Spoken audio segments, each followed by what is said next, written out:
recurso próprio à atenção à saúde. Esse processo passou por uma grande transformação, chegamos à Constituição de 88, que transformou a sociedade brasileira de vários pontos de vista e que garantiu no seu capítulo 5 o direito à saúde como direito universal, integral, público e gratuito, e que constituiu o Sistema Único Brasileiro, que foi regulamentado a partir daí com a Lei 8080, 8140, no início dos anos 90. Essa instituição do SUS tem um papel essencial da Fiocruz na sua Constituição. E após esse desafio inicial da redemocratização e do processo de implantação de uma política de saúde com essas características, a Fiocruz começou a se voltar novamente para os territórios e para o diálogo com os movimentos sociais, entendendo que, apesar dos grandes avanços da sociedade com a democratização e com o Sistema Único de Saúde, havia ainda uma dívida histórica gigantesca, especialmente com aqueles mais oprimidos, mais pobres, e especialmente também com os movimentos das periferias, não no sentido da periferia das grandes cidades, mas das periferias do poder. E chegar a esses movimentos, esse diálogo era fundamental. E a partir daí a Fiocruz iniciou esse processo muito profundo de diálogo com os movimentos sociais. Em seus congressos internos, a gente tem uma instituição que faz eleições diretas para presidentes, diretoras e diretoras das suas unidades, um voto universal e tudo, e temos um congresso interno que é feito a cada eleição de presidente e presidente que define as prioridades para os próximos 4 anos. Nos nossos congressos internos, a gente aprovou diversas teses que fortalecem essa perspectiva de trabalho e de ação da Fiocruz com a sociedade brasileira e com os movimentos sociais na sua perspectiva de defesa da vida e da saúde. Então foi assim que a gente chegou lá no território para fazer uma discussão com o Fórum de Povos e Comunidades Nacionais, que tinha acabado de se estruturar também. Eu não vou falar muito, porque o Vaguinho vai falar bastante. Se ele começar a enrolar o dread dele, pode sentar, porque a gente vai ficar até meia-noite aqui. Ele vai falar.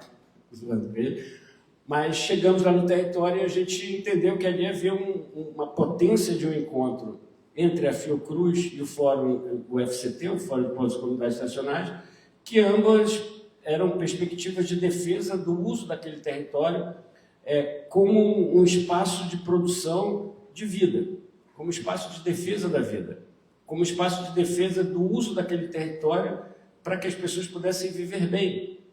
E isso dialoga muito com a ideia do bem viver, que é uma filosofia dos povos originários andinos, dialoga muito com o Yanderecó, que é a filosofia dos nossos povos guaranis aqui, que é o nosso modo de ser, o nosso modo de viver, e viver bem, num processo onde natureza, cultura e sociedade não são desintegradas, não são metades ou 3 partes de uma moeda, mas são uma coisa só. E é o que dá sentido, unidade e efetividade à ação desses povos na conservação da natureza e da biodiversidade, nas relações recíprocas de troca, de cuidado, de acolhimento, de apoio. Então, chegando nesse momento, essa associação dessas duas organizações se mostrou muito potente para fazer a disputa do uso daquele território.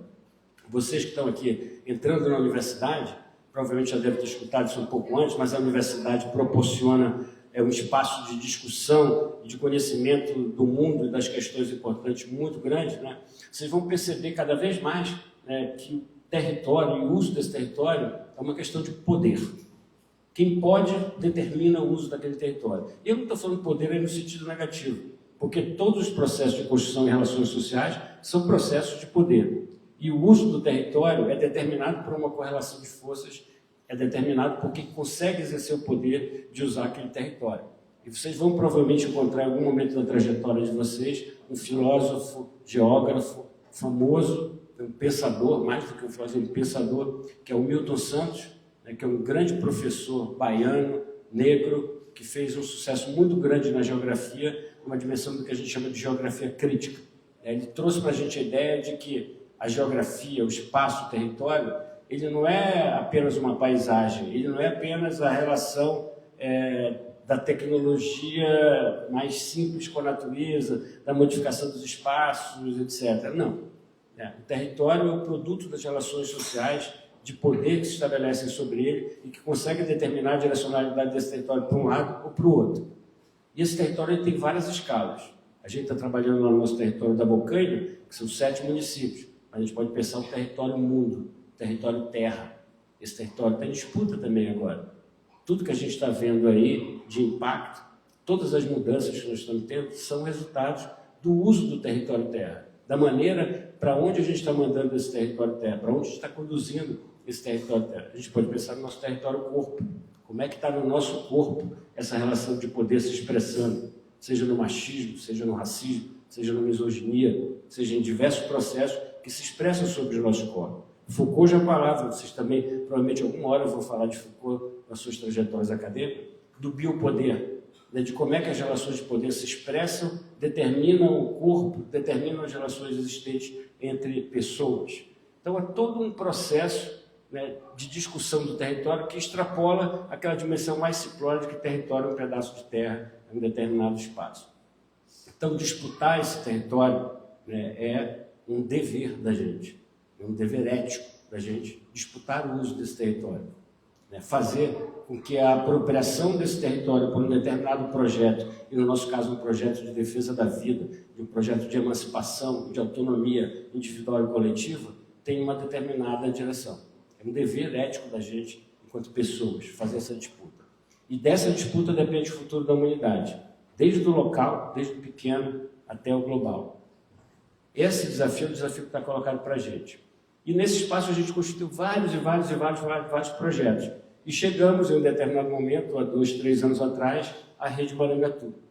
A Rede Marangatu, que em Guarani, aqui nós temos uma Tecoá Marangatu, onde nós podemos conhecer, né, os nossos parentes indígenas, a Marangatu tem esse significado de harmonia entre as coisas, muito ligado à dimensão da água, ao sagrado que existe nesse processo. E a Marangatu era uma associação de várias universidades brasileiras, com algumas universidades de fora do Brasil, do Chile, de Portugal, e vários movimentos de povos e comunidades tradicionais do Brasil. E essa associação ela se deu para disputar, dentro da ciência, uma visão do que é a conservação da biodiversidade, que é o grande foco da Rede Marangatu. Nós disputamos o edital do Programa de Pesquisa da Biodiversidade Brasileira, que é um programa ligado ao CNPq, ao Ministério da Ciência, Tecnologia e Inovação do Governo do Brasil, que é um programa para conservação da biodiversidade. É um programa que estuda as formas de conservação da biodiversidade e que até então fazia esse estudo de um ponto de vista muito clássico, importante, mas clássico, que era estudar do ponto de vista biológico, ecológico, zoológico, o comportamento das espécies, se apareceu, diminuiu, essas coisas todas, relacionar isso com serviços ecossistêmicos, pensar como é que a temperatura, as emissões de carbono, etc., estão relacionadas àquilo. Mas, se você olha para dentro dos processos, faltava o essencial daquele processo de conservação da biodiversidade. As pessoas, os territórios. Não tinha território, não tinha gente nesse processo. Então, o que a gente propôs de uma forma muito inovadora, bastante ousada? A gente falou, ou a gente se dá bem, ou a gente vai ser chamado de louco, vamos tomar 0 na avaliação do CNPq. A gente propôs uma rede que quer discutir o patrimônio biocultural, o valor cultural da sociobiodiversidade, a partir da ótica dos povos e comunidades tradicionais. Então, nossa proposta na Marangatu é constituir uma rede de ciência cidadã, ou seja, a ciência produzida a partir do diálogo permanente, concreto e objetivo com a sociedade, no nosso caso com foco grande em povos e comunidades tradicionais, para a governança territorial, porque, como eu falei, a gente tem que disputar o poder de usar o território, e só se disputa o poder de usar o território a partir de processos de incidência sobre o território, que é o que a gente chama de governança territorial, na geografia, no planejamento urbano, regional, etc., para que a gente possa propor políticas de conservação da biodiversidade brasileira e promoção da sociobiodiversidade a partir da ótica de povos e comunidades tradicionais. Só isso que a gente quer fazer. Então, é um desafio muito grande que juntou toda essa galera que eu estou falando para vocês, que está se ampliando cada vez mais e que a gente espera que possa efetivamente contribuir para que a gente constitua incidências, políticas públicas, estratégias de movimentos sociais, de universidades articuladas, etc., para incidir no território e demonstrar que a conservação da biodiversidade tem passado historicamente pela sabedoria, pela cosmologia, pelas práticas dos povos e comunidades tradicionais. E que mais? Essa sabedoria, essa cosmologia e essas práticas, elas têm muito a ensinar a todos nós juruás, né, como a gente pode pensar o futuro da humanidade diferente desse que está sendo traçado pelo pensamento hegemônico. O modo de produção e consumo hegemônico que o capitalismo instituiu, ele é incapaz de manter o mundo vivo, ao contrário. ele está matando a vida do nosso planeta, e cada um de nós, nesse exato momento que a gente está falando aqui. E o futuro da gente depende dessa sabedoria dos povos e comunidades tradicionais, que mantiveram esse planeta vivo ao longo de todo esse tempo. E nós, ocidentais, pensamento ocidental, hegemônico, estamos destruindo esse planeta.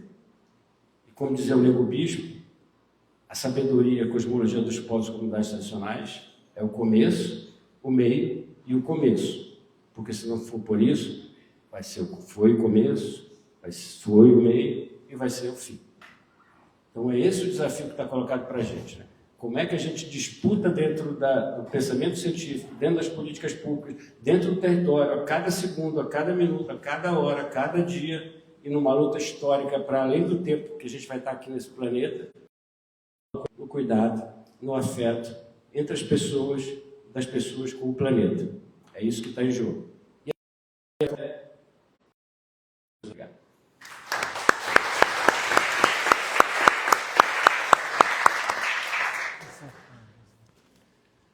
Obrigado, Galo. Bom, a gente teve desde segunda-feira recebendo essa rede maravilhosa, as pessoas que vieram de todo o Brasil, e a gente esteve na Tecoá, está em Ibiraquera, né? Esteve também no Quilombo da Tabor.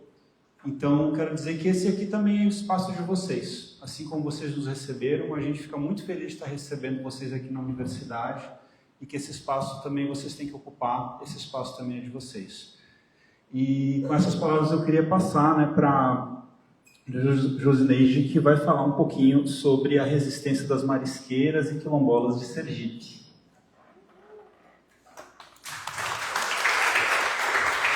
Boa noite a todos e a todas e todos. O meu nome é Josineide Marques. Eu sou marisqueira lá do estado de Sergipe, na cidade de Estância. Eu moro numa comunidade que não tem água potável. A gente vive de água de poço. Sou também coordenação de povos e comunidades tradicionais do estado de Sergipe, junto com minha colega Exaltina, que está aí na plateia. Coordenação também do movimento camponês popular, porque eu acredito numa comida saudável na mesa das nossas comunidades tradicionais. O MCP ele trabalha com sementes crioulas. E a gente defende a comida saudável, os nossos quintais produtivos, que sempre que a gente tem oportunidade, a gente constrói nossos quintais produtivos, pena que é só no inverno, porque no verão a gente não colhe. A única coisa que a gente colhe no verão, nas comunidades, é a pimenta, que ela é mais resistente. E a gente vive de mariscagem. A gente sai muito cedo de casa, a gente vai para os mangues. Hoje a gente está disputando dentro dos mangues abelhas e cobras. Porque, infelizmente, os grandes empreendimentos chegam em nossas comunidades, destruindo e botando nossas vidas em risco. A vida da marisqueira não é fácil. Nós temos um movimento formado há mais de 10 anos, são mulheres de 27 comunidades, e a gente, com a ajuda dos universitários da Universidade Federal de Sergipe, através do nosso professor Heraldo, a gente está conseguindo avanços. A gente já tem o nosso livro, que produz... Nesse livro, a gente fez as nossas receitas, mostramos o nosso território, nossas marés, nossos berçários, que são ricos. Nós temos muito pescado, porém, com a carcinicultura, está sendo todo destruído. E é uma coisa muito difícil da gente combater, porque o nosso governo lá, ele é um carcinicultor. E aí a gente tem uma luta que, através dos movimentos sociais, é que a gente consegue se fortalecer. Por isso, hoje eu sou Fórum de Povo Tradicional, eu sou MCP, eu sou marisqueira, para tentar fortalecer as mulheres da minha comunidade, porque sofrem com racismo, sofrem com empreendimento e com a carcinicultura. A cerca nos rios, as cercas nos mangues é o nosso maior problema lá em Sergipe. O empreendimento imobiliário lá cresceu muito. É tipo assim, vão embora. chegam com muito dinheiro, botam na mão do pobre que nunca viu dinheiro, o pescador nunca teve tanto dinheiro, mas tem um pedacinho de terra, e eles chegam lá e oferecem muito dinheiro, e aí a pessoa vai embora para a cidade, com a família, pedir esmola. Ele vem para a cidade e passa mal e pedir esmola, porque a cidade não cabe a gente. São povos que não têm estudo, muitos não têm cultura, que não aparecem na sociedade, e aí a gente vai se acabando e eles vão invadindo, não pedem licença, não respeitam a lei. A gente sabe que tem a Convenção 69 aí, né, que a gente tem direito à consulta prévia, mas eles não dão esse direito a nós. Mas através da universidade a gente está conseguindo avanço. A gente já tem um livro, a gente tem um teatro que apresenta nos lugares onde a gente chega, mostrando nossa realidade. E nós temos um hino também, que vamos estar partindo assim para os registros, né, para a gente ter autonomia sobre o índio. Sobre o hino, porque uma quadrilha já usou, o governo do estado contratou eu fui para uma conferência do meio ambiente lá, e quando eu estava lá na plateia, eu vi a cena do teatro do governo do estado cantando a estrofe do nosso hino. E aí eu voltei para a universidade, falei com o compositor, que foi Pedro Bomba, e ele disse, a gente tem que registrar esse hino, senão a gente vai perder. E eles se apropriam de tudo que a gente tem nas comunidades. Eu também sou pesquisadora do Marangatu. É muito prazeroso.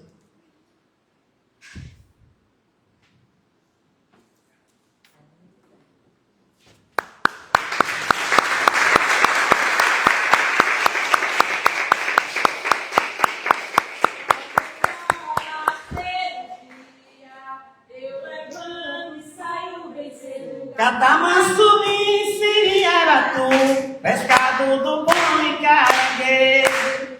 Quando o sol nasceu o dia, eu levanto e saio bem cedo. Catamansubi, Siriaratu, pescado do bom e caranguejo. Sou marisqueira, rainha do mangue, eu sou guerreira. Sou marisqueira, mulher de luta, batalhadeira.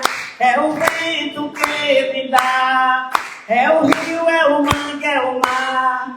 É o vento que me dá, oi, ai, ai. É o rio, é o mangue, é o mar. Dói no peito, rio cercado. Dói no peito, não ter pescado. Vem mulher, lute, emancipe. Eu sou marisqueira de Sergipe. Dói no peito, rio cercado. Dói no peito, não ter pescado. Vem mulher, lute, emancipe. Eu sou marisqueira de Sergipe. Sou marisqueira, rainha do mangue, eu sou guerreira. Sou marisqueira, mulher de luta, batalhadeira. É isso, minha gente. Eu não sei falar cientificamente, mas eu sei a hora da maré, a hora que ela me chama para adentrar nela. Eu sei a hora que ela seca. Eu sei a hora que ela começa a encher, porque o vento bate o contrário do meu ouvido. Eu sou filha de pescador. E os tempos da maré e do mangue, eu sei muito bem. Quero aqui. Pescadores na luta. Pescando liberdade. Resistir. Derrubar. Já. E é essa a nossa luta por territórios livres. Nós defendemos os nossos territórios com nossos corpos, com as nossas vidas. E a gente tem filhos e tem neto. E eu não quero ver meu filho e meu neto partir para a cidade, porque ele vai sofrer. A cidade não oferece o que o campo, o que o mangue, o que a maré oferece para a minha família. E a nossa luta é essa. Eu quero ter poder, através da Marangatu, através dos movimentos sociais, conseguir formar meus filhos e meus netos na minha comunidade, com a minha cultura, para que eles não saiam para a cidade, para não sofrer humilhação, para não pegar baculejo de polícia, certo? Que é o que o pobre vem fazer na cidade, é isso. E é isso que a mulher marisqueira, que os povos de comunidades tradicionais querem, liberdade. que é o seu território, que é o que é seu, de direito. E a gente não aceita que esse povo chegue e invada. E tome conta e diga é meu. Não, é meu, eu estou lá, não vou sair, vou resistir até o final. Muito obrigada.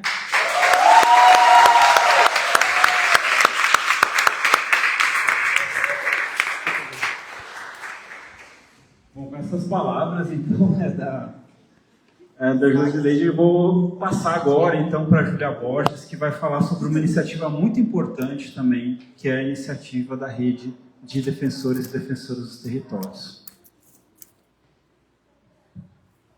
Boa noite. Fácil falar agora, né? Super tranquilo. Eu vou levantar e pedir licença para a mesa, sim.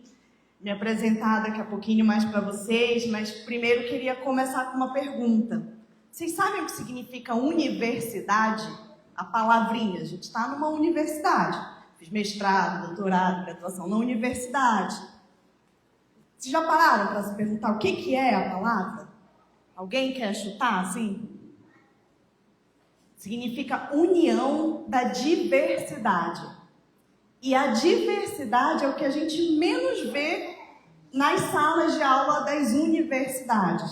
E aí, como doutora e nesse espaço, eu queria pedir para descer do palco, que eu acho que é um exercício que a gente tem que fazer na academia, talvez descer e escutar o que a Neide tem para nos ensinar, o que o Vaguinho tem para nos ensinar, e dizer que eu aprendi muito com a Indira, inclusive esteve na minha banca de doutorado, no meu processo de formação, com a Simone Teixeira, que foi minha orientadora também. Mas quando a gente ouve a Neide cantar, é uma música que ensina muito mais do que eu posso escrever numa tese inteira.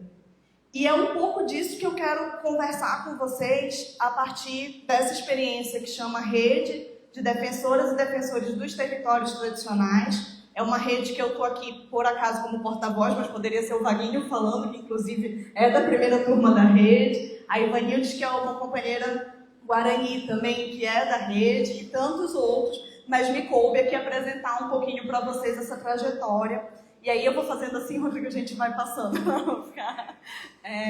Eu sou a Júlia Borges, pode passar. Estou aqui para conversar um pouco com vocês sobre essa rede. E a gente aprendeu muito a partir de algumas experiências que foram vividas no estado do Rio de Janeiro e de São Paulo, e acredita que é importante a gente potencializar essas experiências, e por isso a gente está aqui conversando. Pode passar. A Rede de Defensores e Defensores, ela não é um movimento social, ela é uma rede de formação continuada. E qual é o objetivo? Impulsionar lideranças de povos e comunidades tradicionais, mas formar também defensoras e defensores públicos e ouvidoras e ouvidores gerais. Muito dessa experiência que foi contada aqui do observatório, dessa aliança da Fiocruz com o Fórum de Comunidades Tradicionais, dentro do espaço jurídico também se percebeu que é preciso aprender com os povos e comunidades tradicionais. A gente está num momento que não tem mais volta atrás. O planeta não vai esfriar, ele só vai esquentar. Vocês viram o Rio Grande do Sul que aconteceu em Porto Alegre, e eu posso citar aqui vários outros exemplos, como uma pandemia que a gente viveu há pouco tempo, e isso é só o começo. Não estou exagerando. E a gente está indo ladeira abaixo. Quem tem conhecimento da onde a gente pode ter alguma coisa que nos ajude a diminuir o dano? Quem sabe mais? E, infelizmente, o nosso processo de ensino-aprendizado, e aí falando do espaço jurídico, no espaço da academia tradicional, ele não foi contribuindo para que a gente se sentisse capaz de, numa situação de emergência, sobreviver. Se largam a gente sem luz, sem água, sem internet, como é que a gente vai fazer? Para onde a gente vai ver? Porto Alegre teve que viver isso há pouco tempo.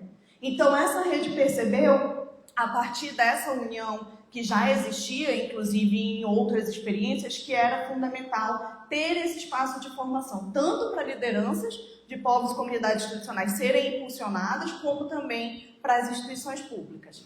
E aí, qual é o objetivo dessa rede? Fazer esse processo de educação em direitos e acesso à justiça, fortalecendo a proteção dos territórios, as identidades e os saberes, e, ao mesmo tempo, disseminar conhecimentos jurídicos transformadores, que é a missão das defensorias públicas, né? Defender quem não tem condições de pagar um advogado, popularmente a gente entende assim, mas está muito além disso, tem a ver com defender a vida, defender com que as pessoas tenham dignidade, e para isso a gente precisa escutar bastante das experiências já existentes. Pode passar, Rodrigo. E aí eu vou contar um pouco das frentes que foram desenvolvidas, assim. A gente tem uma frente em educação e direitos, uma rede de lideranças comunitárias dos povos e comunidades tradicionais hoje, organizada e coordenada pelo Fórum de Comunidades Tradicionais, que o Wagner depois vai poder falar um pouquinho mais, a promoção do acesso à justiça, a ideia é que a partir de 2026 para 2027 a gente avance na rede de vigilância em direitos humanos e adaptação climática, no fortalecimento institucional de defensorias e ouvidorias, a gente já teve, inclusive, algumas vitórias nesse processo agora, e essa rede, ela trabalha sempre articulada e entendendo que as comunidades tradicionais, elas têm uma forma de organização e de governança que podem ensinar muito para as defensorias públicas e para o sistema de justiça brasileiro. E aí, nesse sentido, inclusive, mais para frente, eu vou falar um pouco do caso de São Paulo. Pode passar, Rodrigo. Como é que começou esse processo? Em 2022, a Ouvidoria do Rio de Janeiro tinha uma formação que chama Acesso à Justiça nos Territórios. É uma formação onde ela chama lideranças de comunidades tradicionais, mas também pesquisadores que tinham mestrado, doutorado, e também a galera da favela, enfim, que pudessem ajudar a amplificar o acesso à justiça no estado do Rio de Janeiro, porque eu não preciso falar muito, né? Vocês sabem que tem muito problema lá de falta de segurança, de criminalidade, milícias, então era um desafio. A Defensoria Pública e a Ouvidoria não tinham recursos para chegar em todos os estados, todas as cidades, dialogar e enfrentar o tamanho do problema complexo que existia, e começou, a partir do acesso à justiça nos territórios, a formar pessoas que eles davam uma certificação de que, a partir da conduta daquela pessoa, ela era considerada uma parceira da Defensoria Pública do Estado do Rio de Janeiro. E esse programa foi um sucesso. Hoje já tem milhares de pessoas formadas, as turmas já tem 300 pessoas, porque as pessoas se formavam e conseguiam contribuir, inclusive, para que a Defensoria conseguisse resolver os problemas, porque uma coisa é uma pessoa que quer se divorciar e não sabe nem por onde ir. Outra coisa é uma liderança na comunidade que está vendo um caso de violência e consegue orientar, olha, nesse caso você procura isso, você pode ir daquela forma. Então, foi um processo que em 2022 foi muito potente. E aí, a ouvidoria, as ouvidorias não são as mesmas coisas que as defensorias. As ouvidorias, elas têm uma eleição, não precisa ser advogado. No Rio de Janeiro, por exemplo, é uma mulher negra pedagoga, que é ouvidora da defensoria. E ela, a partir dessa experiência em 2022, convenceu a Defensoria Pública do Estado do Rio de Janeiro a criar um outro processo formativo específico para povos e comunidades tradicionais. E aí isso aconteceu em 2022. Pode passar. Nesse processo a gente começou a pensar que parceiros poderiam ser esses e que tipo de experiências de movimentos sociais tinham uma estrutura política e organizacional possível para que essa experiência fosse um sucesso. Porque como era inicial, se desse errado também não tinha jeito. Então, nesse sentido, a gente conheceu a experiência do Observatório dos Territórios Sustentáveis e Saudáveis, que a gente está falando aqui, né, que é composto pela Fundação Oswaldo Cruz e o Fórum de Comunidades Tradicionais, que na época era de Angra, Paratiba, mas agora já está em 7 municípios. E essa experiência, principalmente impulsionada pelo Fórum de Comunidades Tradicionais, que junta indígenas, caiçaras e quilombolas, foi vista como para a gente um espaço onde podia ser construído conjuntamente uma proposta e um projeto piloto. E aí, nesse sentido, a partir da coordenação do Fórum de Comunidades Tradicionais, foi formada uma primeira turma para esse projeto piloto, que era para desenhar essa formação. Foram eleitos temas, quais temas seriam trabalhados na formação, que seria a formação que depois teria uma segunda turma já com, inclusive, mais um estado. A princípio, a proposta era pegar só o Rio de Janeiro, e aí o Fórum de Comunidades Tradicionais, como já tinha na composição o Rio e São Paulo, e é um movimento ousado e muito qualificado, colocou não, a gente vai colocar a liderança dos 2 estados, e a Defensoria que venha depois acompanhar, porque a gente está aqui lidando com um estado que é vizinho do outro, é como se fosse Palhoça e Florianópolis, assim, deu um pulo, está em outro lugar. Então, só que esse outro lugar é um outro estado que tem uma outra legislação. Então, nesse sentido, a gente montou a turma com lideranças dos 2 estados, organizou os temas que foram eleitos, fez a formatura e o lançamento dessa rede em 2023, e a primeira ação na comunidade do Saco do Céu.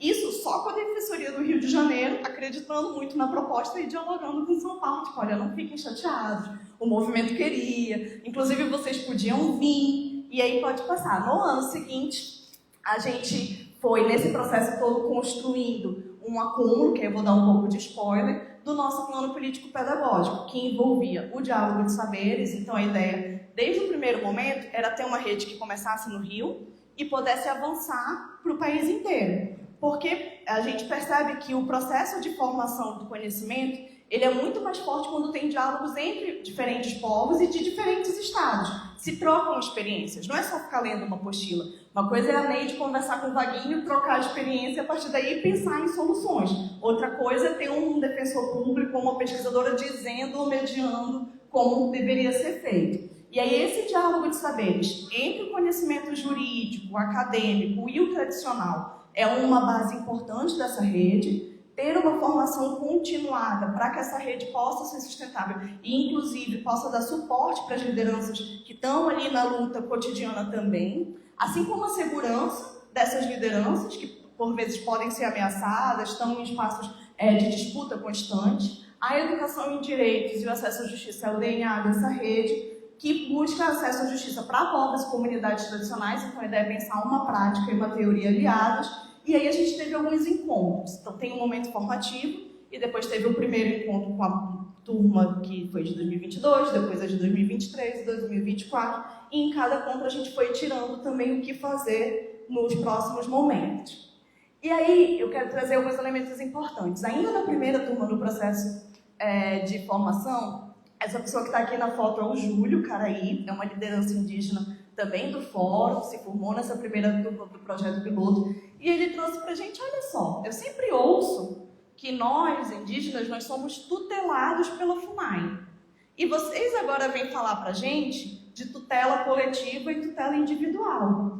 Eu acho que está muito errado, porque a gente tem condições de decidir o nosso destino, de nos organizar. A gente, inclusive, tem coisas para ensinar para vocês, se vocês forem um pouco mais humildes e nos escutarem, e essa palavra aí está incomodando.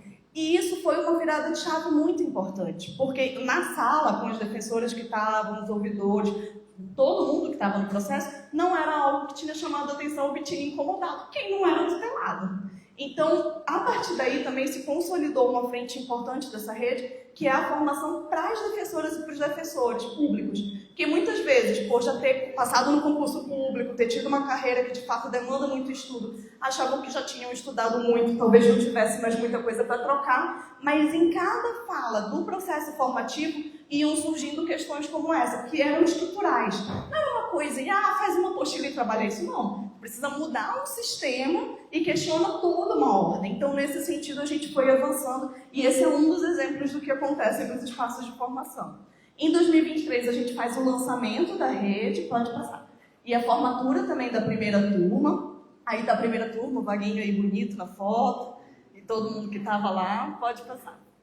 Aí a gente anda aqui. Então, a gente tem esse bloco, que era a Defensoria do Rio, Ouvidoria, o Fórum Observatório, né, ali com a Fiocruz. Em 2024, a gente fez a provocação. Lembra que estava estudante, liderança do Rio e de São Paulo, formando uma rede, mas só tinha Ouvidoria e Defensoria do Rio de Janeiro. E aí, na segunda turma, a Defensoria Pública de São Paulo aceita entrar. E aí fala, não, a gente quer construir com vocês essa turma desde o início. A Defensoria e a Ouvidoria de São Paulo, principalmente a Ouvidoria, foi muito parceira nesse processo e construiu. Aí a gente tem também no Observatório o projeto Redes, a Rede de Formação Socioambiental, que eu não vou dar muito spoiler, que a Indira vai falar. E nesse processo teve uma mudança estrutural, que foi o processo de vitória também dessa rede. A gente tinha em São Paulo, a Defensoria que entra, esse núcleo, que chamava Núcleo em Defesa da Diversidade e da Igualdade Racial. Aí, em São Paulo, eram organizadas todas as questões, todos os processos do Estado de São Paulo, uma pessoa, que trabalhava questões de violência sexual contra a comunidade LGBTQIAP+, trabalhava a questão dos povos e comunidades tradicionais, trabalhava a questão carcerária, só essas 3 pautas por alto, mas várias outras coisas.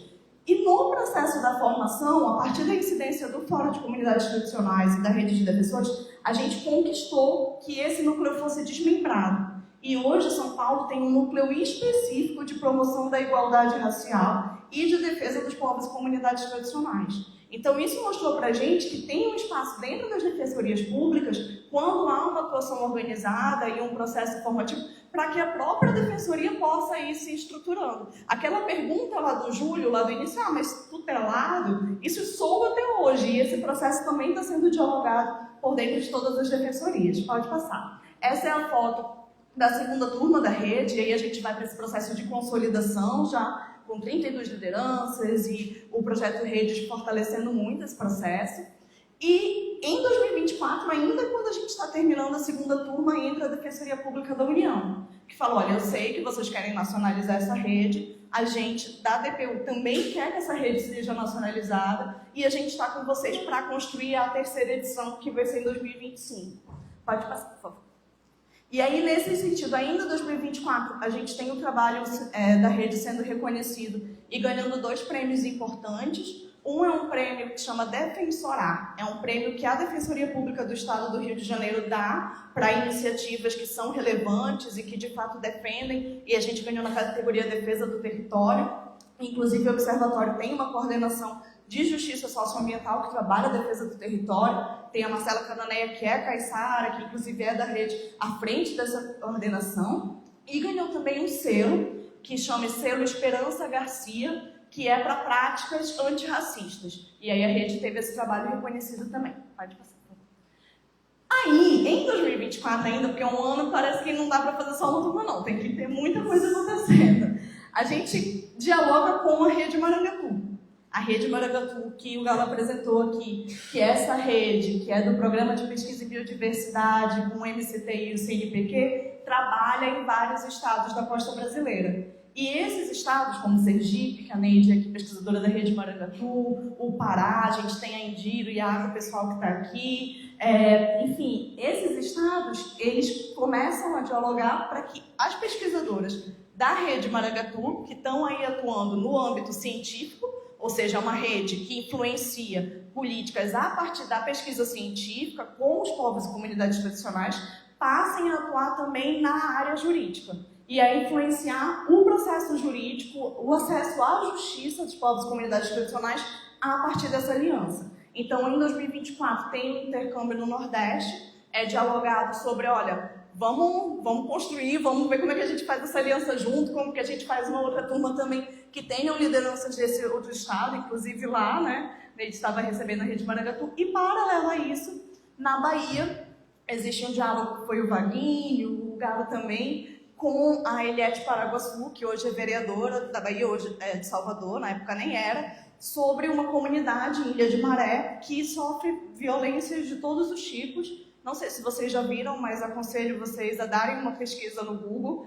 É uma comunidade que tem um alto índice de contaminação por metais pesados, uma comunidade marisqueira, pescadora, com muitas mulheres e com um índice de câncer altíssimo, ali em Salvador, assim, do ladinho, onde as pessoas vão tomar banho para passear. A gente não tem nem ideia da quantidade de contaminação que tem ali. E aí ela nos procura para dizer, olha, a gente também quer fazer parte dessa rede e formar as lideranças daqui para que possam se juntar nesse processo.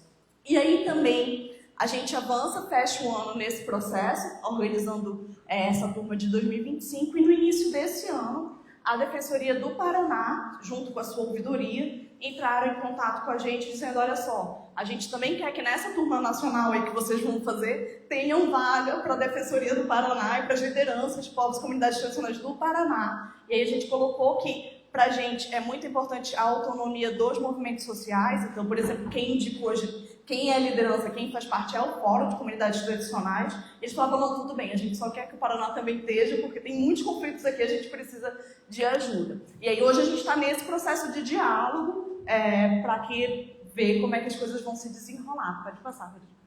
Então, numa síntese, assim, a gente está no processo de uma rede que a gente vem apresentar para vocês aqui na Unisul e também para a comunidade da Marangatu, Quilombo da Taboa, a comunidade açoriana daqui, com a intenção de que a gente possa ir fazendo esse processo que a Marangatu já está fazendo aqui, né, da ecoformação, sábado de 15 em 15 dias, aí, sábados vão ser animados pelo visto, para que também as lideranças daqui, a partir do diálogo do movimento social, possam indicar pessoas para que participem desse processo formativo e possam contribuir. O que a gente aprendeu é que os povos e comunidades tradicionais têm muito mais para ensinar o sistema jurídico e a academia do que o contrário. E aí a gente precisa ter humildade para poder escutar e criar caminhos para que a gente possa se comunicar e fazer, de fato, um diálogo de saberes. Porque se não vai ser pela escrita do português, que é difícil, imagina se aqui a gente tivesse só pessoas falando em Guarani. Eu acho que a galera que vem da Marangatu aí merece uma salva de palmas, porque é um esforço muito grande. Eu acho que estava 10 segundos. A gente já cansa, né? É um tronco linguístico completamente diferente. Então, se não vai ser pela escrita, talvez seja pela música, talvez seja por outras formas de aprender, que a gente possa fazer esse diálogo de fato funcionar e a gente transformar a realidade. E aí, nesse sentido, hoje a gente tem mais de 21 comunidades formadas na segunda turma, 10 formadas na primeira. O trabalho tem tido esse processo de reconhecimento aí, e a gente conseguiu garantir no estado do Rio de Janeiro e de São Paulo até agora, e está em diálogo com os outros, que as lideranças que se formam, elas passam a ter um canal exclusivo com a Defensoria Pública através da ouvidoria. Então, por exemplo, se a gente tem uma ameaça lá e tem uma liderança que está com risco de vida, ela tem a chance de se comunicar diretamente e pedir ajuda, porque a gente sabe que a urgência e a demanda que as comunidades tradicionais têm precisa ser passada na frente, isso é uma questão de equidade. E aí era isso, queria agradecer muito vocês e dizer que eu estou à disposição para a gente conversar.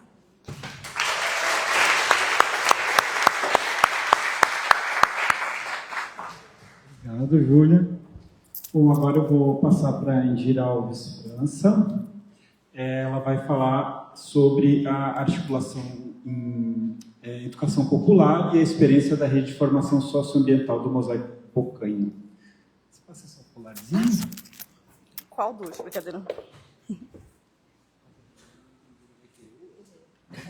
Troca esse microfone. Tem que botar os dois, né? Peraí. Vamos lá. Gente, boa noite. Eu vou fazer como a Júlia, tá? Vou descer, eu acho que vou ficar mais à vontade. Prazer grande. Obrigada por me receber aqui, por nos receber aqui, né? É um prazer para vocês poder trazer um pouquinho da nossa experiência lá do território. O Galo já falou um pouco aí da história da Fiocruz e desse casamento, né, entre a Fiocruz e o Fórum de Comunidades Tradicionais, que é o Observatório de Territórios Sustentáveis e Saudáveis da Bocaina. Pode passar, Rodrigo. Formado aí, né? É um programa hoje da Fiocruz, formado pela Fiocruz e pelo Fórum de Comunidades Tradicionais, numa articulação em que a gente acredita exatamente no que já foi falado aqui bastante, né? Nesse diálogo de saberes para essa promoção da autonomia do território, das comunidades tradicionais. E a gente entende, né, que a Fiocruz está nesse processo aprendendo com as comunidades e a gente está construindo novos saberes, né? Porque, em geral, as universidades, as instituições, elas são muito fechadas a esse diálogo e a gente busca exatamente o contrário disso, né? Essa integração para que a gente consiga realmente construir conhecimentos aí para mudar essa realidade. Então, a gente se baseia muito o nosso trabalho nas frentes de luta, né, do Fórum de Comunidades Tradicionais. Eu acho que esse é um fator muito importante assim, da gente ressaltar. O Fórum, ele tem um projeto político, né, para o território e a gente tem várias ações e vários temas que fortalecem essa defesa do território, né? A defesa do território, acho que é a principal bandeira, turismo de base comunitária, educação diferenciada, ecologia, pesca artesanal, saneamento, tudo isso para esse fortalecimento, para essa permanência das comunidades em seus territórios. Pode passar. E diante disso, a gente também se estrutura enquanto observatório em torno dessas temáticas, né? Basicamente, a gente trabalha com... A gente organiza, né, esses diversos temas aí em guarda-chuvas que dizem respeito à governança viva desse território, à justiça socioambiental desse território, a uma educação emancipatória e a economia solidária. Pode passar. E uma ferramenta importante nesse processo, o observatório como um todo, eu sempre falo, ele é um grande processo formativo, né? Quando a gente está lá fazendo um trabalho de agroecologia, é um trabalho formativo. Quando a gente está fazendo um trabalho na pesca, quando a gente está fazendo a cartografia, é o tempo inteiro, né? A equipe se formando, o território se formando, é um grande aprendizado coletivo. E a rede de formação socioambiental é um instrumento, né, dentro desse processo, que tem uma formação específica, digamos assim, né, mais organizada em termos de cursos e processos formativos. Aqui a gente tem uma foto aí, recente, né, do curso de pesca. Pode passar. O que acontece? Essa rede de formação, ela está dentro do projeto REITS, que é uma condicionante ambiental que o IBAMA impõe à Petrobras, né? Como o Galo falou, esse território é um território ameaçado e a gente tem lá os grandes empreendimentos do pré-sal.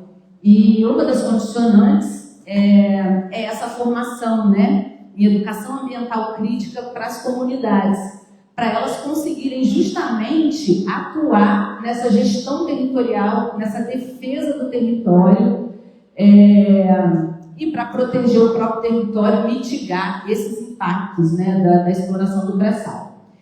Essa execução, ela tem essa parceria importante, né, que é da Fiocruz, com o Fórum de Comunidades Tradicionais, e outras universidades, né, a Universidade Federal Fluminense, a Unesp, estão envolvidas na execução, né, dessa fase do projeto REITS, o que torna a experiência diferenciada em termos de programas de educação ambiental, porque muitas vezes o que acontece é que a Petrobras contrata uma empresa para executar os processos formativos. Nesse caso, a gente tem um perfil diferente, com o movimento social à frente desse processo e dando as diretrizes políticas, né, que é o mais importante. Então, o movimento social deixa de ser esse público-alvo, digamos assim, e ele passa a ser protagonista desse processo. O que não é fácil, né, para quem está executando também, porque o licenciamento ambiental está dentro de caixinhas, etc., e a gente está sempre ali rompendo um pouco com essas caixinhas, né? Esse é o nosso papel.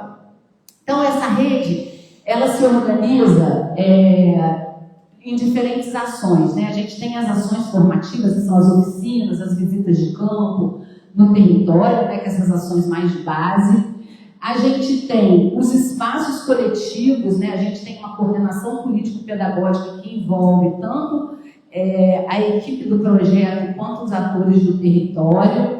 A gente tem os cursos, que eu vou explorar um pouquinho mais, apresentar aqui para vocês. E a gente, como uma rede, a gente atua em articulação, uma rede de parceiros. E esses parceiros, eles são tanto os parceiros institucionais, que a gente já mencionou aqui, e as organizações sociais, né, do território, são os grandes parceiros na execução dessas formações e desse trabalho. Pode passar.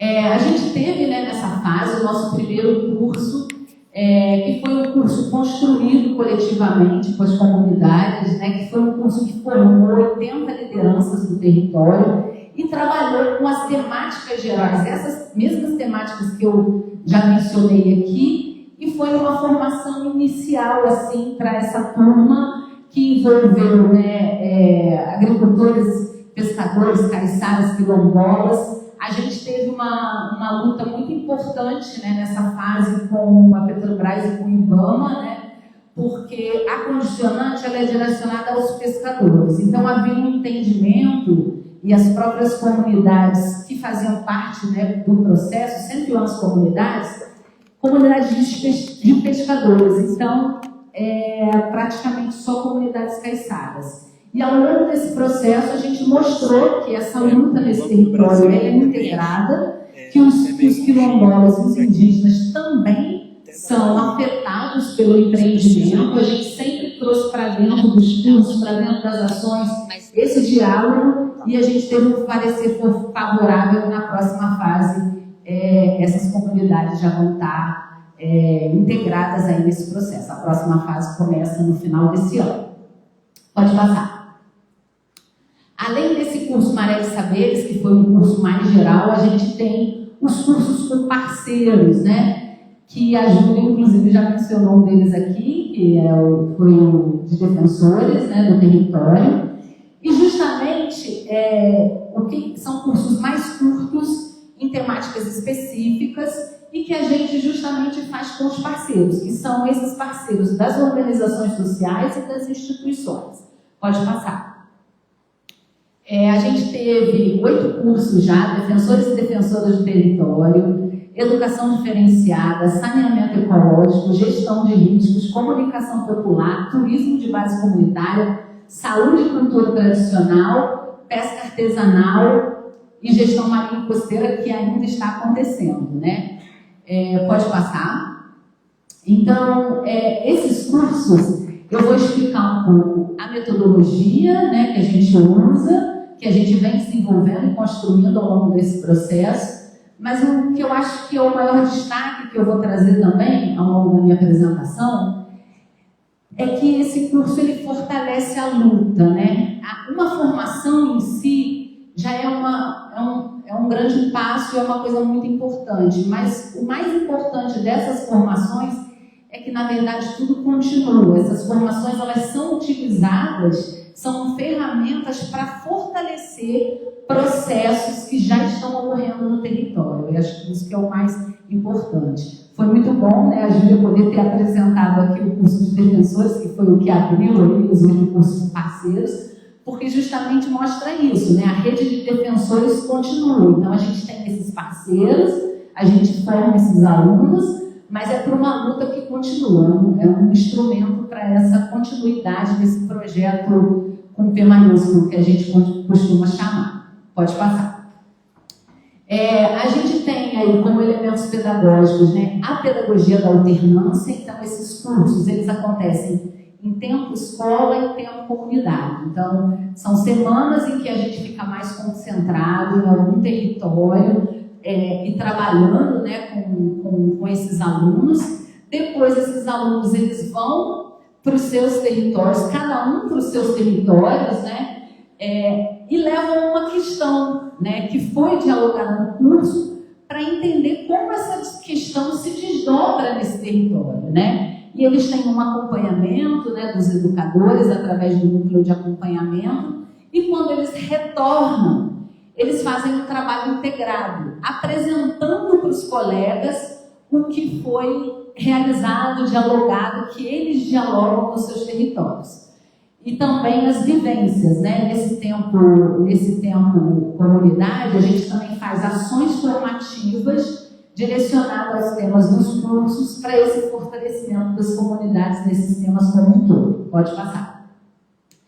Então, eu vou trazer assim, alguns elementos que a gente tem vivenciado, né, nesses cursos, que tem a ver com a educação popular, que tem a ver com esse nosso modo de fazer que respeita, né, a cultura, valoriza a cultura, a autonomia, o modo de ser, o modo de se apresentar das comunidades tradicionais. Então, a gente sempre chega com uma chegância, né, com esse momento de entender em qual comunidade que a gente está pisando, com quem que a gente está falando, a própria comunidade protagonizar esse momento inicial dos cursos, trazendo para todos, né, porque a gente reúne alunos de todas as comunidades desses 7 municípios, então a própria comunidade trazer para esses alunos que comunidade é essa, qual é a sua história, o que é importante para ela. Então a gente sempre chega com esse momento inicial aí pisando no território.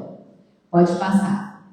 A gente usa, né, nesses trabalhos integrados que os alunos fazem, né, depois de irem ao território, várias metodologias, né, como a árvore ancestral, o rio do tempo, né, para perceber essa questão da linha do tempo nas comunidades, a cartografia social, poemas, vídeos, almanaques, raps. Então, assim, são vários elementos, né, da educação popular. Eu não vou me prender a cada um deles, mas a base do nosso trabalho é bastante dinâmica, né, e nesse diálogo ativo aí com as comunidades, numa linguagem que a própria comunidade escolhe também.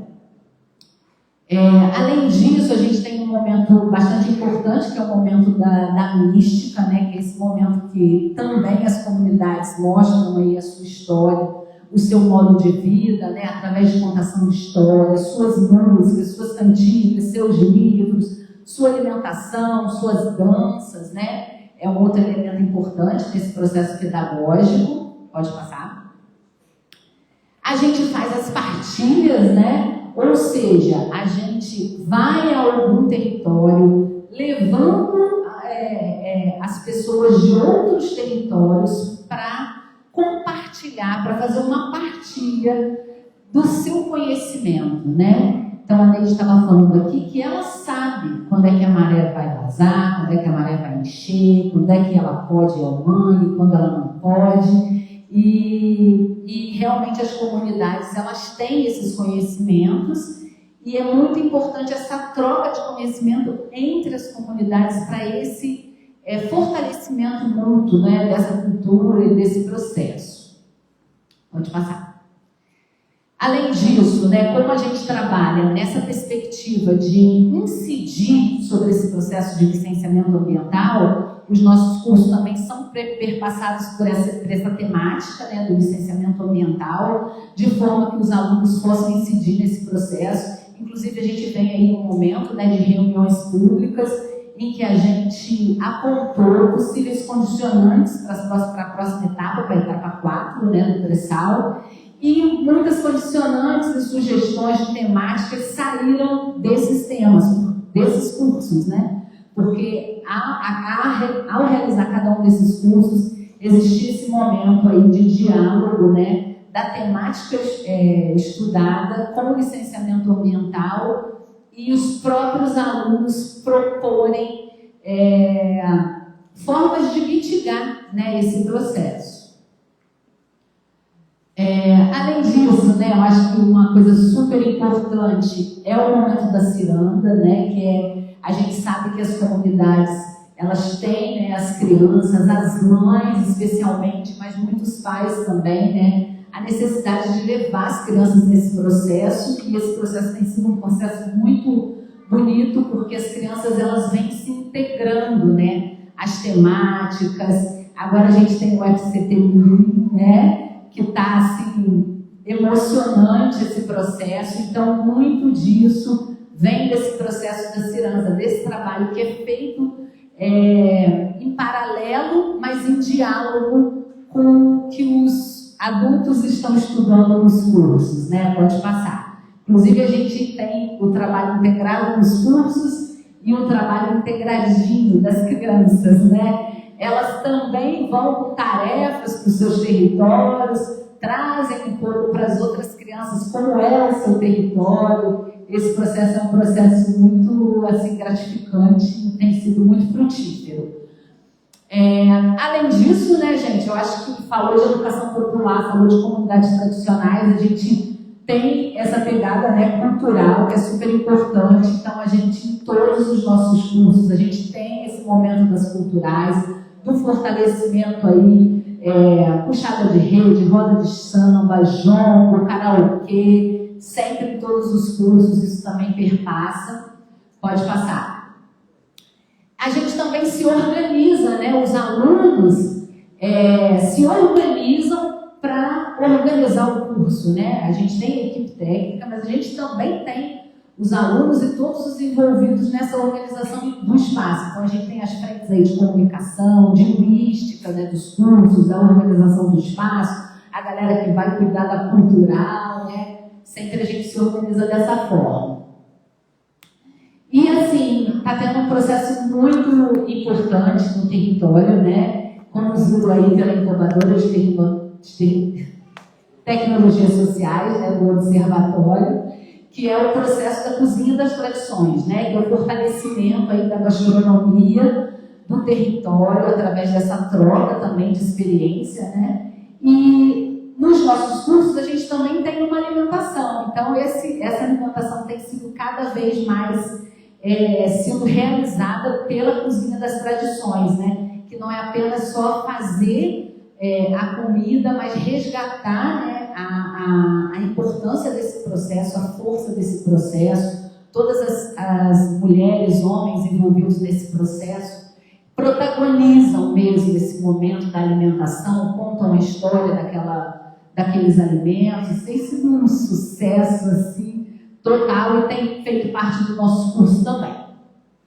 E aí o que eu acho que é mais importante é a gente trazer esses resultados, né, para o território dos cursos, né? Então, o Maré de Saberes, eu acho que foi um curso assim, de formação de lideranças políticas. A gente tinha muito tempo no fórum, a gente vem formando lideranças, mas a gente queria fazer isso de uma forma mais estruturada. Isso foi possível com o Maré de Saberes. A gente tem visto assim, um resultado a olhos vistos, assim, no processo de engajamento do fórum, né, depois desse processo do Maré, e com tudo também que tem sido realizado. Acho que uma coisa vai fortalecendo a outra, né?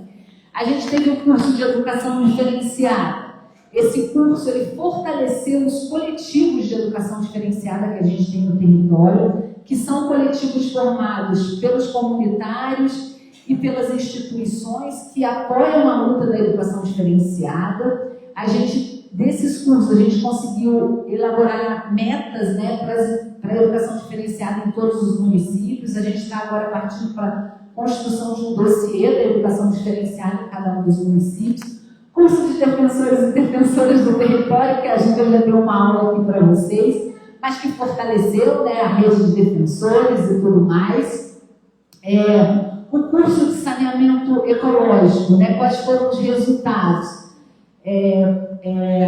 A construção de estratégia do plano de saneamento básico participativo, o fortalecimento do núcleo comunitário do Retiro de Angra dos Reis, que trabalha com essa temática da educação diferenciada. A gente também teve um curso de gestão de riscos, que fortaleceu muito o coletivo União dos Atingidos. Eu não sei se todos aqui tiveram conhecimento, né, a tragédia de São Sebastião, que matou muitas pessoas, e esse movimento ele surgiu após esse processo, né, dessa tragédia-crime, e a União dos Atingidos, ela foi um dos principais parceiros, né, na execução desse curso, e o incentivo aí à construção dos planos comunitários, né, de redução de risco para todo o território.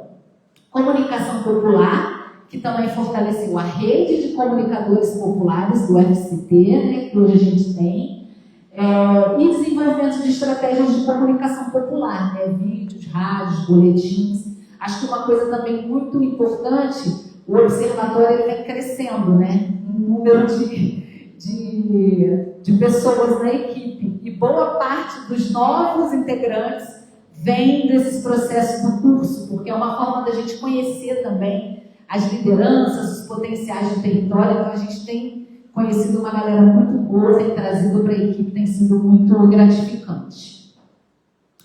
Turismo de base comunitária, que fortaleceu a rede Andericó, do Fórum de Comunidades Tradicionais, foi parceiro, foi quem conduziu esse processo, né, do curso de turismo de base comunitária, incentivou a construção de roteiros de TBC em outras comunidades tradicionais também.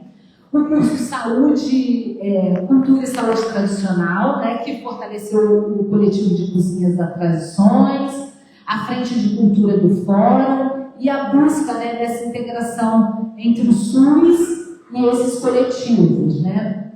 E por fim, o curso de pesca e gestão costeira e marinha, que ainda está acontecendo, né? Que a Rede Maracatu está atuando fortemente, né, nesse processo, e que tem fortalecido também a frente de pesca, né, do Fórum de Comunidades Tradicionais. Aí a gente tem alguns números, né? A gente formou coordenações pedagógicas para cada um do curso, temos mais de 800 inscritos, mais de 33 parceiros, quase 250 cursistas, 21 comunidades onde a gente esteve com os cursos, né?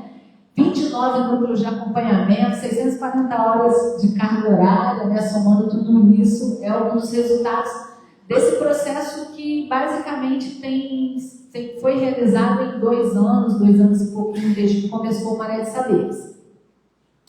E aí a foto da formatura, né, de cada uma das turmas dos 8 cursos. A turma do Maré de Saberes já apareceu lá na frente. que a gente também tem que celebrar, né? Esse momento, essa coisa de ter a formatura, de ter esse momento desse reconhecimento também é muito importante, né, para as comunidades. E é isso, gente, é um pouquinho aí do que a gente tem feito.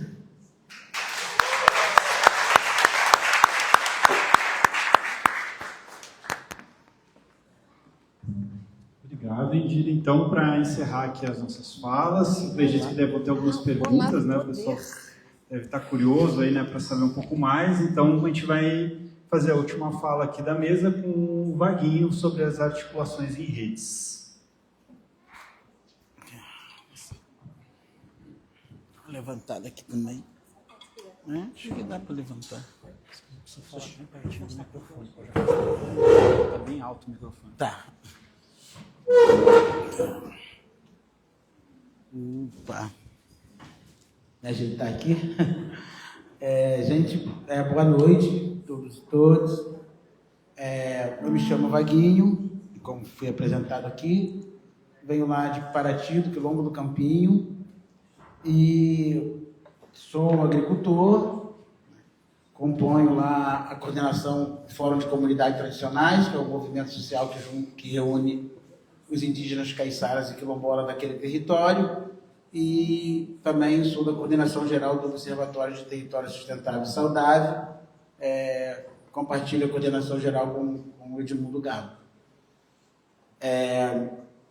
Primeiro gostaria aqui de saudar, né, todos e todas, especialmente as comunidades que estão aqui, as comunidades sorianas, os parentes indígenas, Guarani, que tivemos na aldeia ontem, e os parentes quilombola que estão aqui, né, da comunidade de Taboa, que nós visitamos ontem. E para mim é uma honra muito grande estar aqui nesse espaço da universidade, mas no espaço desse território com essas comunidades.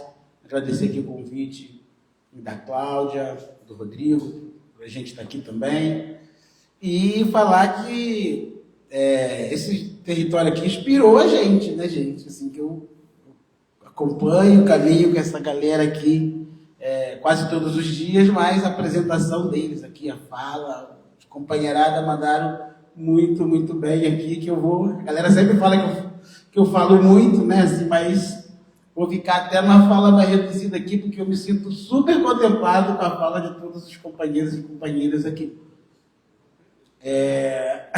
E o tempo também está passando, mas assim, dizer assim, falar da nossa rede, e acho que nem preciso ficar repetindo muito aqui, né? A fala do Galo, da Júlia, da Indira, trouxe bastante coisa do que nós fazemos lá, no nosso território, e só que a gente faz também muito mais coisas que isso, né? Porque, assim, é um território, e é isso mesmo, gente, é um território que tem uma mobilização, uma articulação, uma vivência.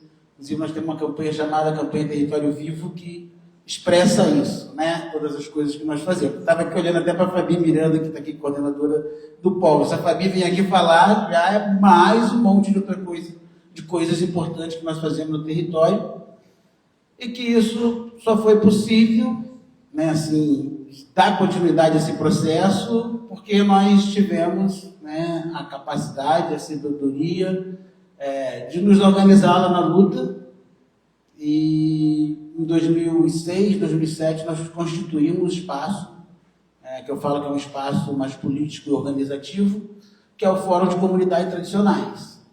Porque lá naquele território, com essas quase 200 comunidades que compõem o Fórum hoje, ela tem uma luta histórica pela permanência do seu território, pela manutenção do seu modo de vida, da cultura, o que já foi apresentado aqui, a pesca, a roça, a agroecologia, a educação diferenciada, a juventude, os mestres dos saberes, e cada dia que passa, brota mais uma frente de luta, a Cozinha da Tradição, o FCT Mirim, então tem, né, uma organização lá que vem crescendo,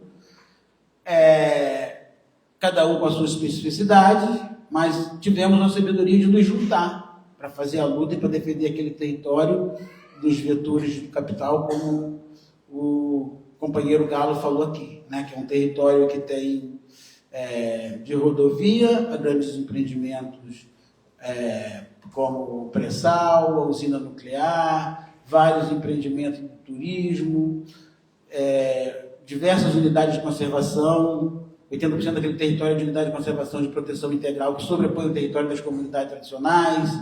O crescimento desordenado tem sido uma coisa que a cidade tem avançado para dentro dos territórios das comunidades tradicionais e chegando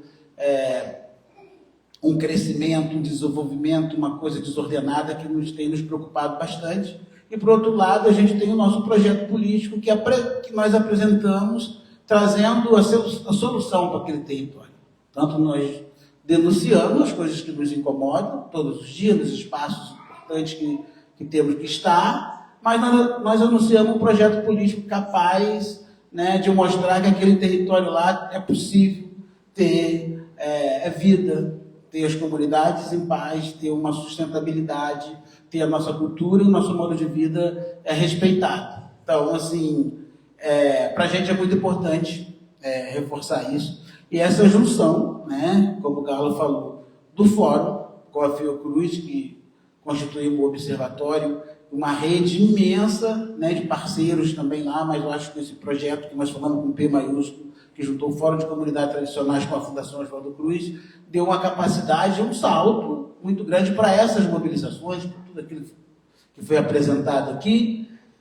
E essa rede, ela potencializa nossas ações no território, ação territorializada, fortalece a luta das comunidades e a defesa pelo seu território.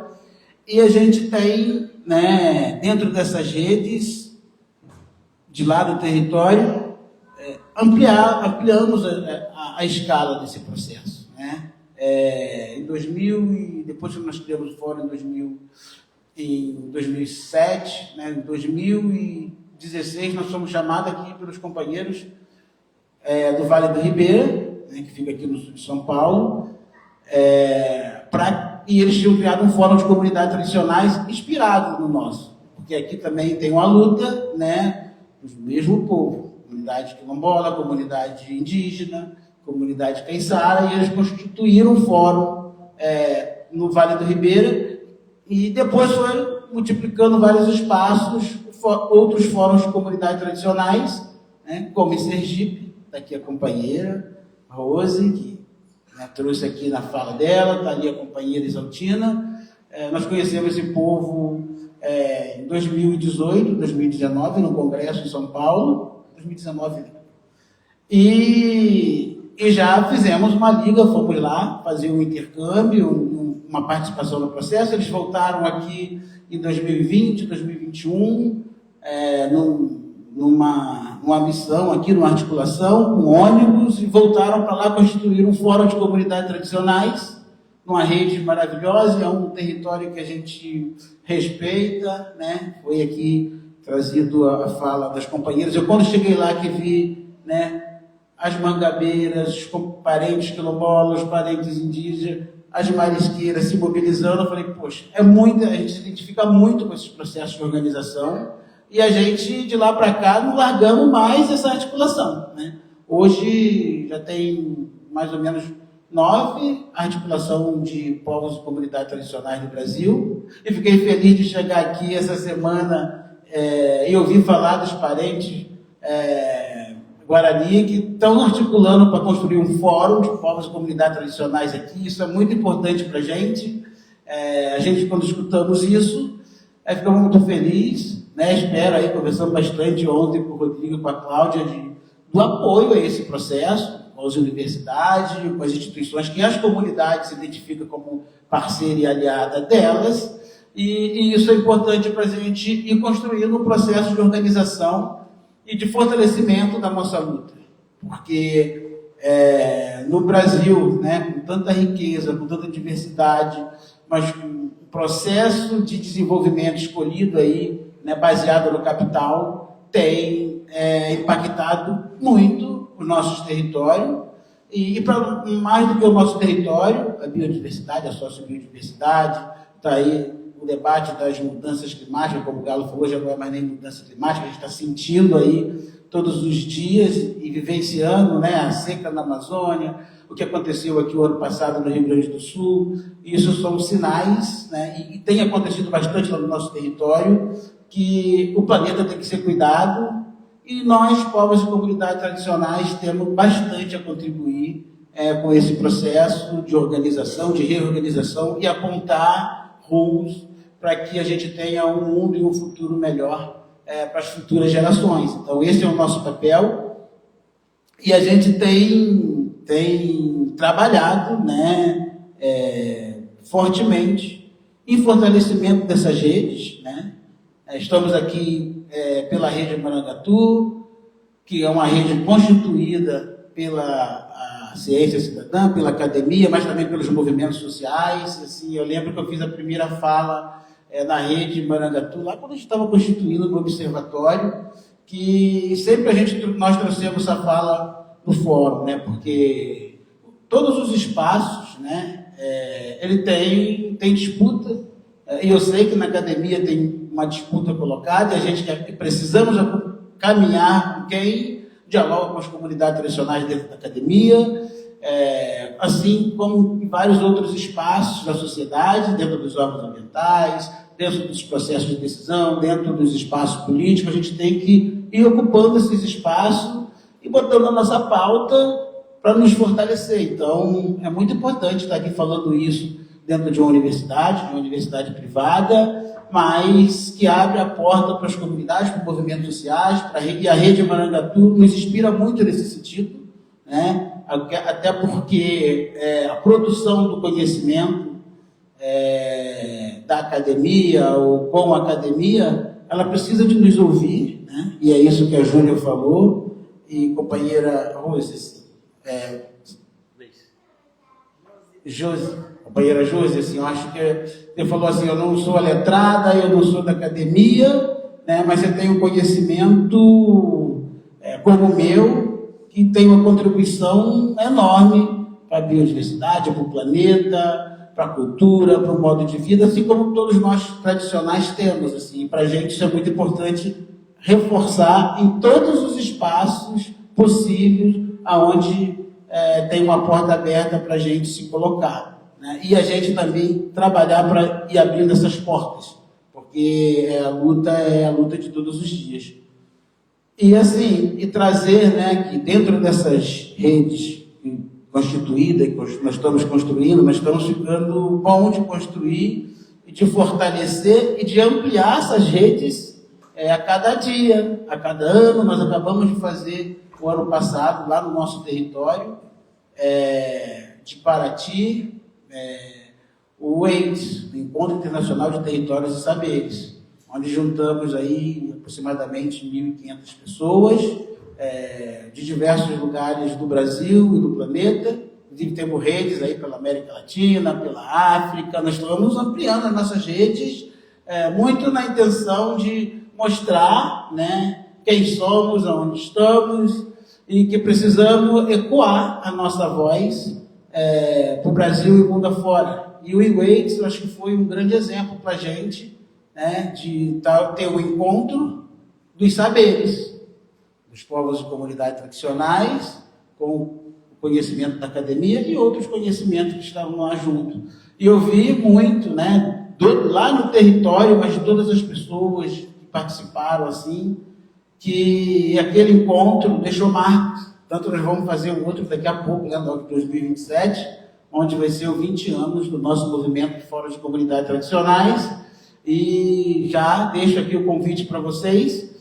E a gente também temos, dentro de todas essas articulações, uma outra mais inovadora que nós constituímos quase um ano atrás, em junho, lá no Vale do Ribeira, aqui próximo do Vale do Ribeira, que é uma aliança, que é a Aliança dos Povos e Comunidades Tradicionais e Defesa da Mata Atlântica, né? Até porque, assim, esse bioma, que ele é tão massacrado, que ele já foi quase destruído, né? Temos aí menos de 10% desse bioma conservado, e esses que restam ainda são conservados pelas comunidades tradicionais.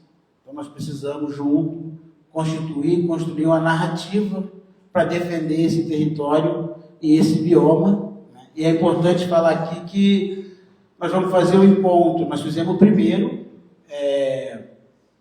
que foi em junho, aqui próximo, no Vale do Ribeira. Nós vamos para lá, para Sergipe, em julho, né? Julho, de 20 a 26 de julho. Estão convidados, vocês estão convidados, e que pretendemos vir aqui também fazer um encontro. Quem sabe o próximo pode ser aqui, nesse território do sul do Brasil, que tem Mata Atlântica, tem povos e comunidades tradicionais, e trazer uma outra narrativa, que é a narrativa das comunidades tradicionais para esse bioma. E eu sempre falo, né, assim, quando eu cheguei lá no território de Brejão dos Negros, né, no quilombo da Companhia Exaltina, eu fui num lugar sagrado lá, né, que é o lugar da religião, né, da ancestralidade, e é um lugar protegido, né, pela religiosidade, pela cultura, pela ancestralidade, né, pela divindade que aquele povo acredita e que nós acreditamos.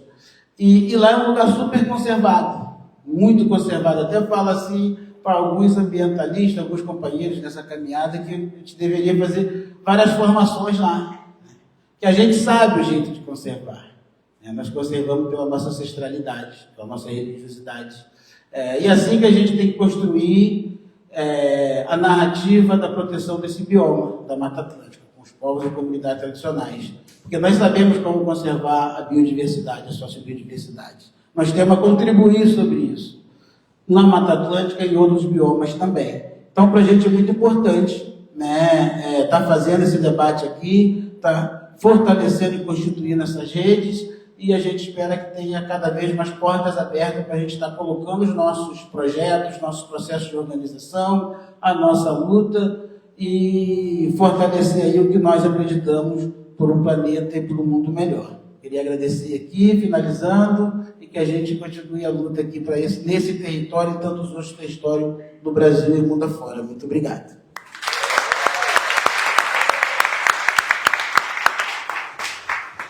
Obrigado, Vaguinho.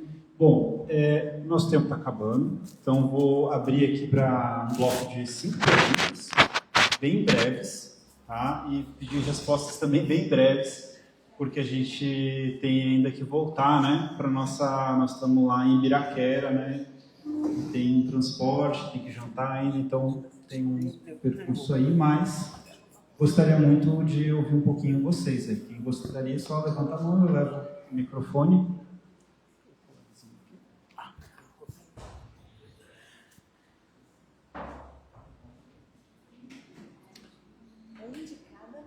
Um de cada vez, pessoal, por favor.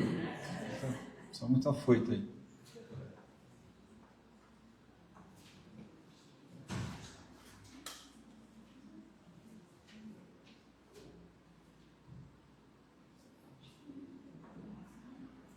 Acho que eu falei que era para ser breve, mas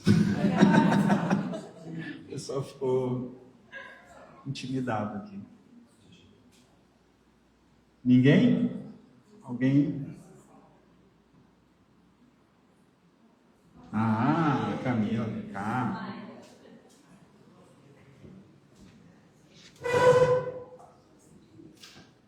Pode ser ao contrário. Ao contrário? Isso. Boa noite, pessoal, boa noite a todos, a mesa também. Quero cumprimentar a todos, principalmente. Eu acho que daqui fica bom, né? Já tô com vergonha. Então tá,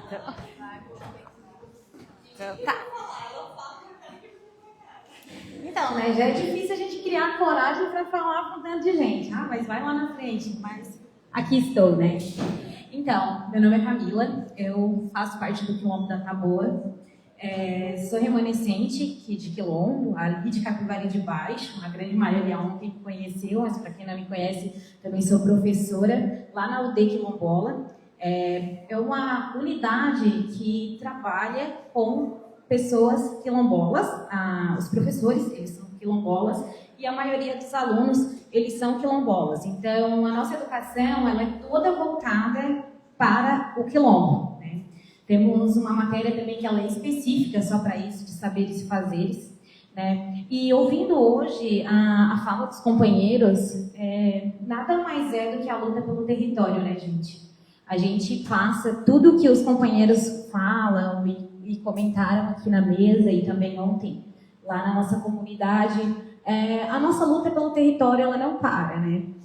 Vem desde antes e ela vai continuar, né, por um bom tempo. A gente sabe que existem muitos percalços aí no meio do caminho, mas eu fico muito grata pela rede, agradeço por esse intercâmbio que tem sido maravilhoso, assim, tem sido experiências, assim, trocas magníficas que a gente pôde viver desde lá, nos outros territórios que a gente também foi, e vocês também, tudo que a gente tem vivido, assim, tem aberto os olhos de uma forma, de um jeito, tendo uma experiência totalmente diferente, porque eu mesmo raramente saí do meu território para outras localidades, outros territórios, conhecendo outras minorias e poder ter essas mesmas vivências. Então, essa troca tem sido de muita experiência, muita sabedoria. Com certeza a ancestralidade tem nos acompanhado e nos guiado nesse processo todo. E eu quero agradecer a rede, né? Agradecer cada um aqui, mandar um salve aí para a minha comunidade. E é isso. Valeu!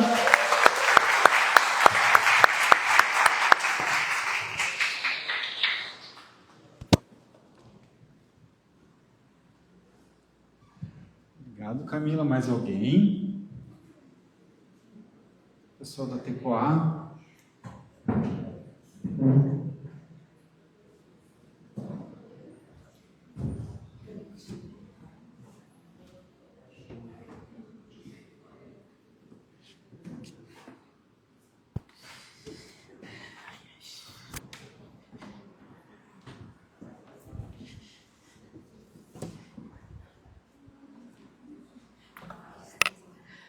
Nenepetúndio, boa noite a todos. Meu nome é Fabiano, sou vice-cacique da aldeia Tecoa Marangatu. Primeiramente, eu agradeço de estar presente, né? Tenho meus colegas também da aldeia Marangatu. Na verdade, quando a gente fala sobre a questão territorialidade, para nós essa palavra é como se fosse o nosso corpo, né? O território, né? Que a gente sabe muito quando na verdade eu fiz um trabalho também falando sobre um pouco qual é o significado do território, né, para os povos, principalmente para o povo guarani, né? Porque quando o meu trabalho intitulado como Nhanderecó, né? Um modo de vida guarani dentro do território, né? Porque para nós, o Nhanderecó, o modo de vida, está tudo interligado. O nosso conhecimento, a nossa sabedoria, né? Porque a nossa sabedoria está ligada com as terras, com a natureza, com a divindade, com a cosmologia, tudo isso, para nós, é um conhecimento que a gente adquiriu durante o nosso processo da vivência, né? Que a gente sempre aprende o nosso conhecimento, a nossa sabedoria através da divindade e conexão com o Nhanderu, seria o Deus, né? Por isso que para nós o território é sagrado, né? Tudo que os elementos que compõem, para nós tem o espírito, né? Por isso que a gente vive respeitando, valorizando e ao mesmo tempo preservando para a futura geração dos seres vivos e principalmente do ser humano, porque a gente sabe que o ser humano não consegue viver por muito tempo sem a natureza, né? Porque a gente precisa do ar puro para a gente respirar, né? Então tudo isso a gente desde a antiguidade a gente já tem esse conhecimento, por isso que a gente respeita a natureza, respeita as terras, os rios, tudo isso, as plantas, os animais, tudo isso é para nós ser sagrado, onde a gente vivencia junto com o território, né? Por isso é muito importante nesse momento, né, a fala dos palestrantes também, né, que traz pertencimento à territorialidade, né? Só faço um pequeno resumo, né? Porque quando o Guarani fala, ele não fala só por falar, ele fala do consentimento, né? Então, porque para nós a palavra também é sagrada, né? Por isso é muito importante nesse momento e agradecer a cada um que estão aqui escutando um pouco e trazendo também qual é o significado do território para cada povos tradicionais, né? Então, para nós, como falei, esse projeto Rede Marangatu vai trazer muito fortalecimento para a nossa aldeia, né? Porque através desse aí que a gente vai criar o fórum tradicionais junto com 3 povos aqui no sul também, né? E vai trazer muitos conhecimentos e a gente vamos ter esse mais conhecimento para a gente defender o nosso território, né? Então, só era isso que eu queria agradecer muito a cada um de vocês. ABT. ABT.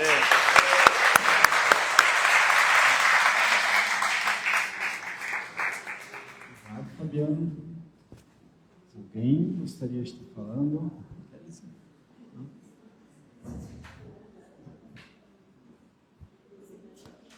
Os professores, alguém quer falar?